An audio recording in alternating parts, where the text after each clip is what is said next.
So the ERIANA'S VOW, the sniper hand cannon, the PvP beast if used right and paired with the right weapon. To everyone who has this weapon and has the catalyst, today I bring you info on the catalyst and what it does, as well as giving you tips and tricks in getting this done as soon as possible. How's it going, guys? My name's DPJ and I'd like to thank you for stopping by and checking out my video. If you do enjoy it, leaving a like truly helps out, and subscribe if you want to see more daily Destiny 2 videos.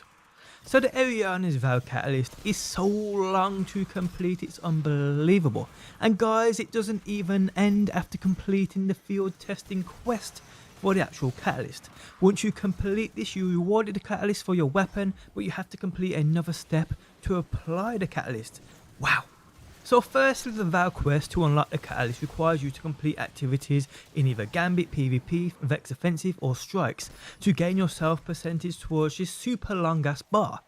But firstly, let me tell you, if you don't have both Season Pass catalyst quest boosts unlocked, don't bother wasting your time trying to complete this quest. That's unless you've already started. I mean, this unlock saves you a ton of time, so unless your number one priority as of now is to unlock the catalyst, and you don't have these unlocked, then keep going.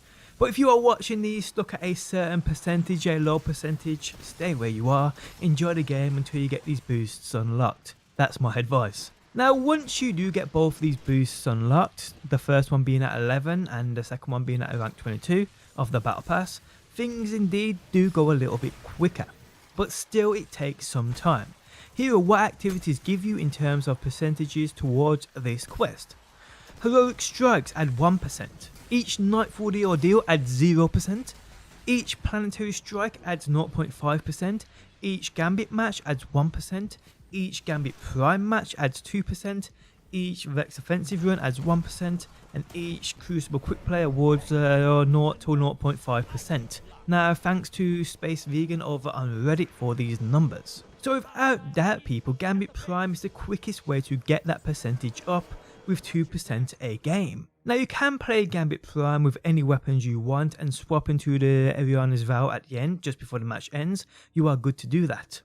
And in total it will take you 50 matches of Gambit Prime to complete the VOW quest for the EV catalyst. So it's still quite a lot of games, even though Gambit Prime games can go quick if you're in a team of people with more than a few brain cells. So once you are done here guys, head back to the gunsmith and you are rewarded the catalyst. But it doesn't end there. You then have to get kills with a weapon to unlock it and apply it to your EV, and the total number of kills needed are 500. Now in my opinion, the best place to do this is the risk reward mission, the quest on the EDZ, with the unlimited spawning of ads. Basically load this up, jump down to your left, kill the fallen surrounding this room, stand on top of the room, look down, and fallen will constantly spawn over and over again. Now if you've already completed this quest, the risk reward quest, your next best place is within the last wish raid within the Shirul Chi encounter. To get here you will have to use the wall of wishes and enter the code you can see on screen now. Once here, drop a raid banner, open the door, kill all the taken, die, rinse and repeat. Now there are other places you can get these 500 kills. Vex Offensive is decent too, and if you plan on playing that you may as well do it there. So once you have the 500 kills, the catalyst is yours. And the added benefits are pretty good. You get 3 extra bullets in your mag, taking your mag size up from 6 to 9. As well as the additional perk of auto loading holster, which automatically reloads your weapon after it being hosted for a short time. Not bad at all people. And yeah guys, these in my opinion the quickest methods in getting a catalyst for the ERIANA'S VOW. A weapon which quite a lot of people seem to be loving right here. And on that note guys, we have come to the end of the video. If you guys did enjoy it, leaving a like really helps out. If you're new around here and want to see more Destiny videos, be sure to subscribe. And if you never want to miss a video I upload, you can turn notifications on by hitting that bell button. But guys, thanks as always for stopping by. Hopefully you enjoyed the video and hopefully I will see you on that next one.